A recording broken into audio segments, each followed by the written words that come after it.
अस्सलाम वालेकुम नाजरीन, आप देख रहे हैं स्वेर न्यूज़। 12 बजे की हेडलाइंस में खुश आमदीद। हेडलाइंस का आगाज़ करते हैं।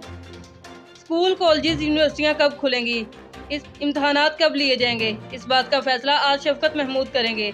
वज़ीर तालीम की ज़ेर सदारत वीडियो लिंक पर कॉन्फ्रेंस की जाएगी।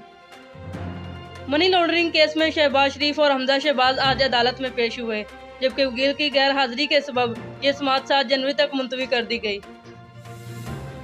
ओपोजिशन के लीडर ने अदालत को मशवरा दिया कि उन्हें अपनी पावर इस्तेमाल करनी चाहिए, जिस पर जज ने दरख्वास्त का हुक्म दे दिया और कहते हैं कि जब वक्त आया तो अपनी पावर भी इस्तेमाल करेंगे। मियां मोहम्मद नवाज शरीफ और शहबाज शरीफ के दरमियान टेलीफोनिक रब्ता हुआ। ओपोजिशन के लीडर ने अपने भाई की खैरियत दरियाफ्त की और सियासी तहरीक पर भी बातचीत की गई। अब सरकारी स्कूलों के अंदर भी तालीम का निज़ाम जदीद होगा।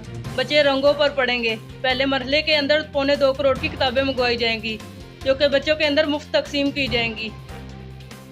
जेल कॉम्प्लेक्स का हुकूमत की नाअहली के सबब एक मनसूबा दरा का दरा रह गया। ज़मीन देने से इनकार कर दिया गया, जबकि 2000 कैदियों के लिए नई जेलें अब नहीं बनेंगी। ट्रेन ऑपरेशन मुसलसल ताखीर का शिकार। लाहौर, कराची, पेशावर, फैसलाबाद के अंदर ट्रेन ताखीर से आने लगी। लाहौर के अंदर 2 घंटे, कराची के अंदर 1 घंटा, जबकि पेशावर के अंदर 3 घंटे ट्रेन लेट आने लगी।